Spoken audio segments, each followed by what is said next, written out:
Welcome to Creative Living, where we help you live your most creative life. I'm Jane Manzuris.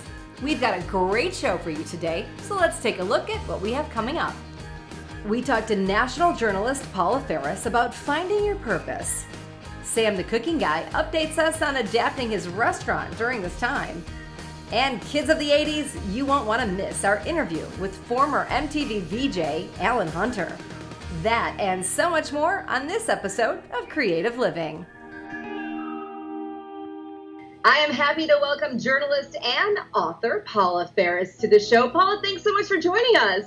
Thank you very much, Jane. Great to be with you today. Absolutely. Now, Paula, you are a very hard worker because I can remember seeing you doing sports in Chicago.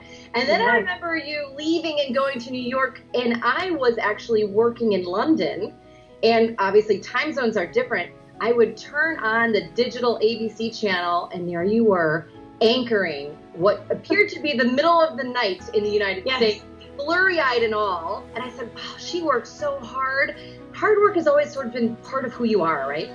Yeah, I think so. My parents instilled that hard work ethic in me. Maybe it's because my dad came from, he was an immigrant family from Lebanon. And, I just knew that, whatever you do, work hard, no matter in what capacity. I've been, throughout my life, I've worked in fast food, and I've been a waitress. I've been an environmental control engineer, aka a janitor, just to pay the bills. So I just take great pride in working hard, and no matter what capacity it is. And here we are today. I look at you and I go, wow, she's a co-host of The View. She was a co-host at Good Morning America Weekend, and then all of a sudden, you quit. I know. I was burned out, Jane. I burned out. I think we're told in society, especially as women, that we have to lean in and we have to work hard, and we're also told that our worth is in work and that our value is in vocation, and we have to find this one thing that we're quote unquote called to do. And so I worked as hard as I possibly could, and I got to the top, anchoring Good Morning America Weekends, co-hosting The View.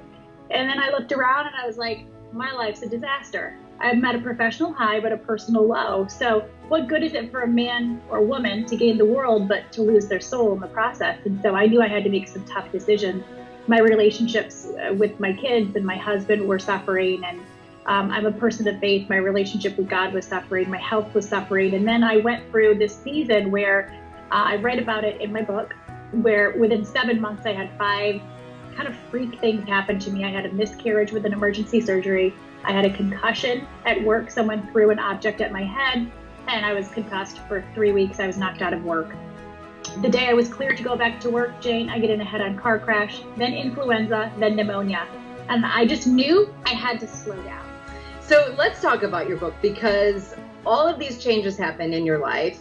You left The View, you left Good Morning America, and you wrote a book called out Why I Traded My 2 Dream Jobs for a Life of True Calling.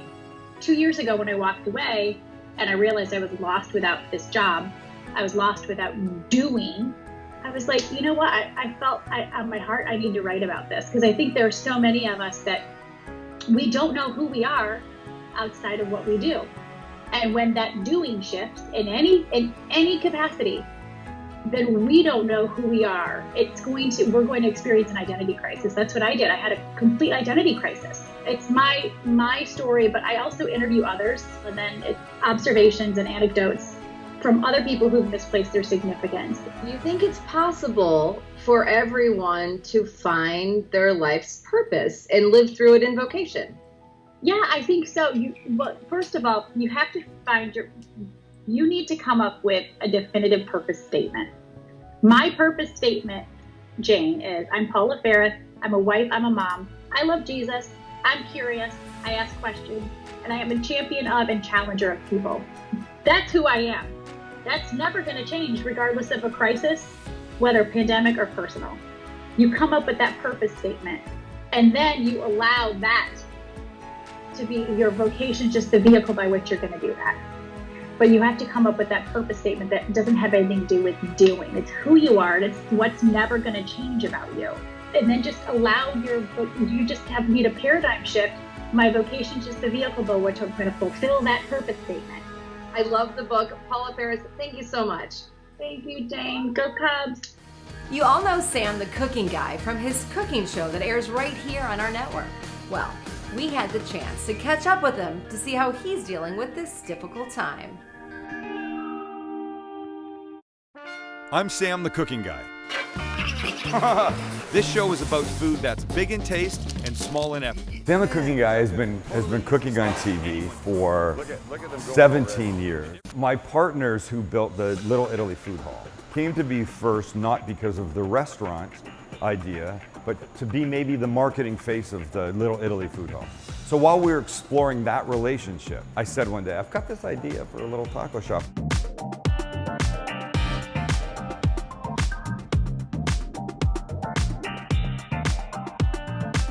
I mean, clearly the obvious change for us was that we went from a vibrant, living, fun restaurant to no restaurant being open at all. The food hall's closed, 6 restaurants in there, nothing. Gray's is closed. And Gray's opened 5 weeks before we had to close it. We did the takeout thing for a few days, and then honestly, I think we felt that it probably wasn't quite worth it, and people were freaking a bit, and we started to worry about the health of our employees, though nobody had a right or wrong answer to anything we decided to close. So when this thing started, it was clear that, people were being furloughed, people would get unemployment, but that still was going to pose a significant gap for many employees. So we started this fundraising thing way back in the beginning. We created an employee e-cookbook you could buy online, selling t-shirts. All the proceeds of this goes to our employee relief fund. So we had a live via Zoom cook-along last night.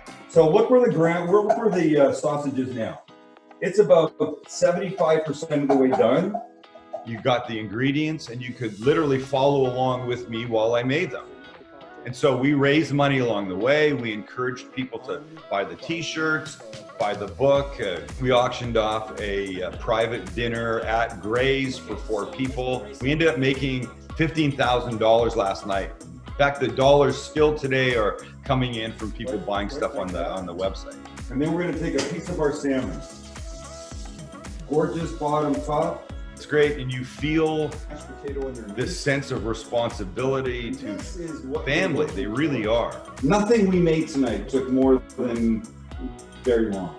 We have decided we'll reopen Gray's for a very limited menu for takeout and delivery. It's time to start testing the waters, and I mean that in the sense that we need to get an idea of what life will be like when we can reopen again. I'm excited about having Gray's open, get to see the faces that I haven't seen, reconnect, but we're all excited about it. We really are. Don't go anywhere. More creative living is coming up. What will tourism look like this summer? We talked to an expert. And former MTV VJ Alan Hunter tells us how he's still rocking out to the 80s.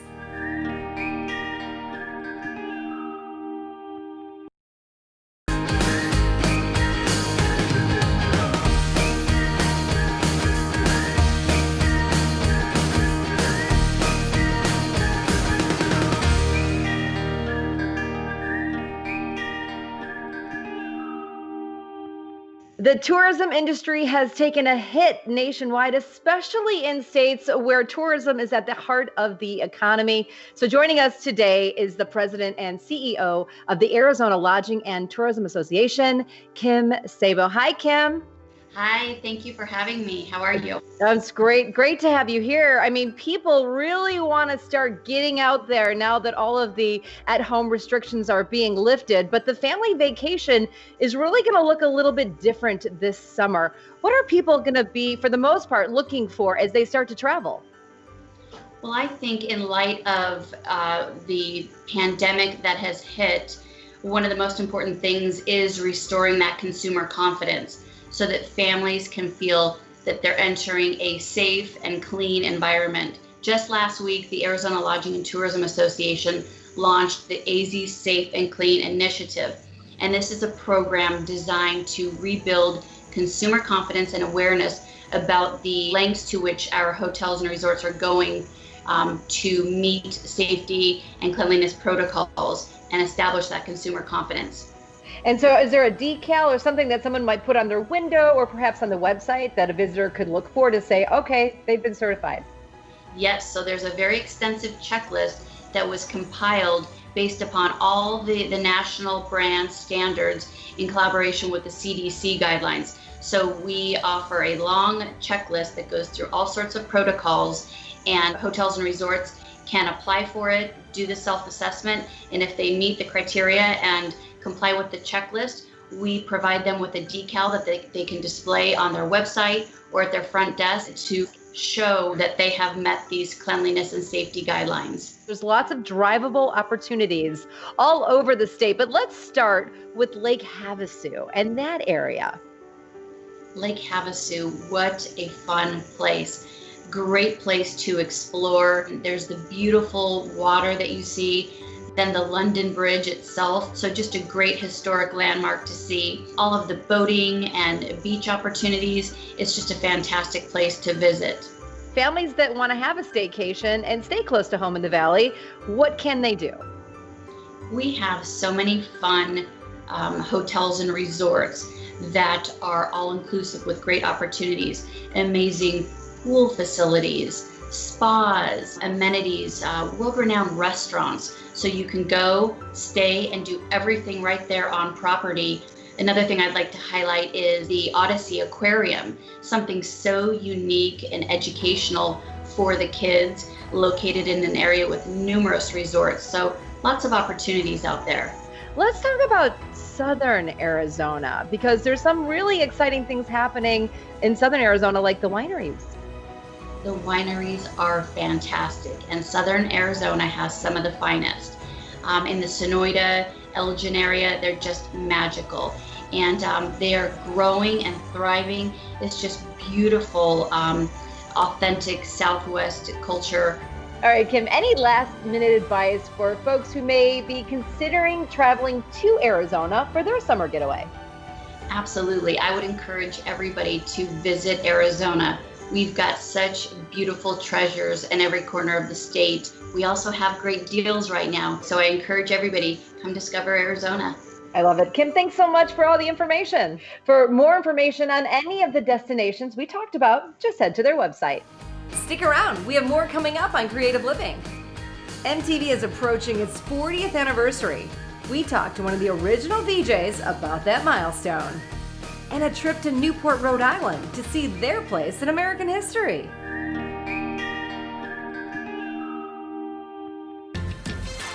For more great videos of life up close, visit yourview.com.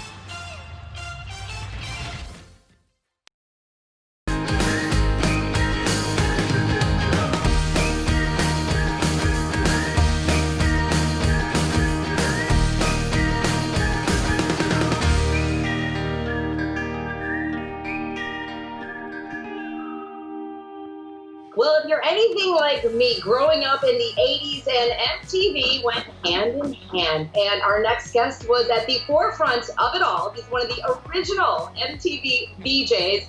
I'm so excited to welcome Alan Hunter. Hey, Alan.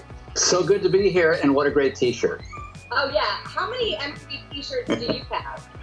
I have a closet full of them. I started about a year ago as we were going to move to start getting rid of stuff. And all my memorabilia I've kept all these years, from videotapes to records, but a lot of MTV clothes and stuff. And I started looking around to see if there were any archival entities around the U.S. that wanted to take some of this. I hardly have an Elton John collection, and I'm not auctioning it off for millions of dollars. But lo and behold, the New York Public Library wanted to take a lot of my press clippings, my memorabilia, my stuff, some of my clothing, and a lot of videos that I've had over the years. And they are actually going to archive them in the New York Public Library for, research, for public research. So let's go back to the beginning. You were in New York, and I read that you were bartending, and this gig came up, but you didn't want to quit your bartending job because you weren't sure if this was really going to be successful. Yeah, my bartending gig, as I was a struggling actor going to auditions and trying to get on Broadway, that was my real dream, was to be a Broadway actor, and who knew thereafter. But I went to drama school and was doing the paying your dues thing, but I'd only been in New York about a year. So my bartending job was pretty lucrative. I didn't want to quit that for this cable thing that no one knew how it was going to do. It wasn't like I was doing a sitcom or anchoring a TV morning show. It was what? Video music 24/7. How's that going to look? So no one really understood the beast. And when they offered me the job, which was 3 weeks prior to August the 1st, 1981, so I was the last one to be hired. I was doing my bartender job, and I went into the boss and said, I got this gig, but don't worry, I just do that by day, and I'll be in here for my regular shift at night. And I kept that going for a month or two. Next year, August 1st, is the 40-year anniversary of the MTV's debut. Do you still keep in touch with those folks? Obviously not JJ, but the rest of them, are you still tight? Yeah, we do keep up. I mean, forever we're going to be bonded together as brothers and sisters in arms. We went through the war together, as it were. We were the only 5 people doing what we did for 6-7 years, and that'll create a tight bond forever. Only we understand each other. Now, for the 40-year anniversary, are y'all planning to do anything special with MTV? Is there anything in the works, like a reunion? I would like to think there's something happening for the 40th anniversary, but I doubt it will be MTV putting a party on. They have never been good at looking back, and I think that's kind of the beauty of the organization, that they were always looking forward. Change was their oxygen. I think that it probably will be a kind of grassroots effort. A lot of fans are talking about what they want to put together. Me and my fellow VJs are trying desperately, and almost started it before the pandemic hit, an audio book of the book that we released a couple of years ago. Speaking of this New York Public Library entity, they want to put on a big kind of augmented virtual reality audio tour celebrating MTV's 40th. And I don't have all the details yet, but they might put on a big event, whether it's in conjunction with MTV or just something they'll do as a historical look back.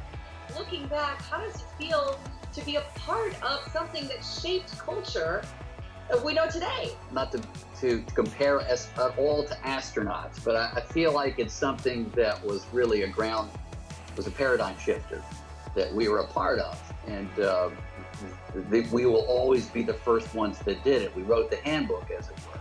I love having been a part of this thing that was so important, not just to music, but to entertainment culture in general. Now we can find you, your host 80s on 8.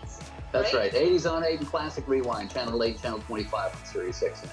It's comforting for me to be able to, play music that I love, that particularly during this time, that comforts people. It really does. I love it. Alan, thank you so much. Thank you. All right, thank you, Alan. If you want to catch up with him, you can find him on Sirius XM. Creative Living has much more coming up. We're heading to Newport, Rhode Island to visit their incredible mansions.